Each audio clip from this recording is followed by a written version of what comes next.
थाना विषय रे अधिक जानिबा पाई विभिन्न विषय सज्जित हुई भद्रक थाना रे पहुंचिले स्कूल रो छात्र छात्री माने।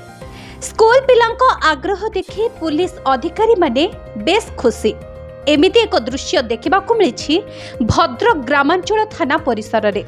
स्वामी विवेकानंद गुरुकुल आश्रमर केजी 1 रु नवम श्रेणी पर्यंत 80 जन छात्र छात्री किए राधाकृष्ण बेसरे तो आउ किए साधा सीधा पोशाक आसी हाजर होइथिले थाना रे। सांगरे गुरुजी गुरुमा और अभिभावक माने मध्य आसीथिले। थाना विषय रे जानिबा पाई सबु छात्र छात्रीक मध्य रे बेस आग्रह प्रकाश पाइथिला। थाना बाबू दयानिधि दासଙ୍କ सह समस्त पुलिस कर्मचारी कुनी कुनी पिलामानंकु देखि खुशी हेबा सह तांको सहित बेस किछि समय बिताइथिले। थाना परिसर रे नृत्य एवं संगीत परिवेषण करिथिले छात्र छात्री। थानाधिकारी छात्र छात्री मानंकु निज चैम्बर बुलाई देखाइबा सह थाना विषय रे अधिक सचेतन मध्य कराइथिले। सेठारे किए इंस्पेक्टर किए सब इंस्पेक्टर आउ किए एसआई एवं काहा कांधरे केतोटी स्टार लगा जाए से विषय रे छात्र छात्री मानंकु बुझाइथिले।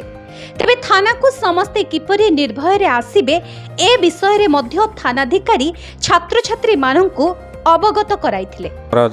से स्कूल टीचर एवं तान प्रधान शिक्षक समस्ते कहिथिले जे पिला माने आसीबा पई चाहछन बी तांग वेलकम कली माने हां ठीक अछि आसंतु पिला मानक भितरे पुलिस प्रति जो भावना अच्छी तेणु भावनाटा को दूर करवा एटा हूँ पुलिस प्राथमिक कर्तव्य वर्तमान परिस्थिति रे। जानिया को पाइलु जे आम जेहेतु भद्रक रूराल थाना आम गाँ पाख आम स्कूल पाख पलि आसी उठी आसी नुआ करके प्रतिष्ठा होती तेणु आम गोटे सुजोग नेलु ये जो स्वाधीनता दिवस और जन्माष्टमी अवसर में ये आणिक बुलेक प्रत्यक्ष ज्ञानटा को सृष्टि करने थाना कौन हुए आ सार भी आमको बहुत किसी कहले कि थाना या हुए आ सब कार्यकलाप करा जाए या करती आम यह सब जानिलु आसिकी थानार कार्यरत जो सब अच्छा अधिकारी मैंने विषय भी बहुत किसी सार आमको कहले आमती अपराधी मैंने सब जेल रे आसिक दंड पाँच किमिति से रहा खाइबा कौन सब व्यवस्था अच्छी से सबू आमको सार बुझेले।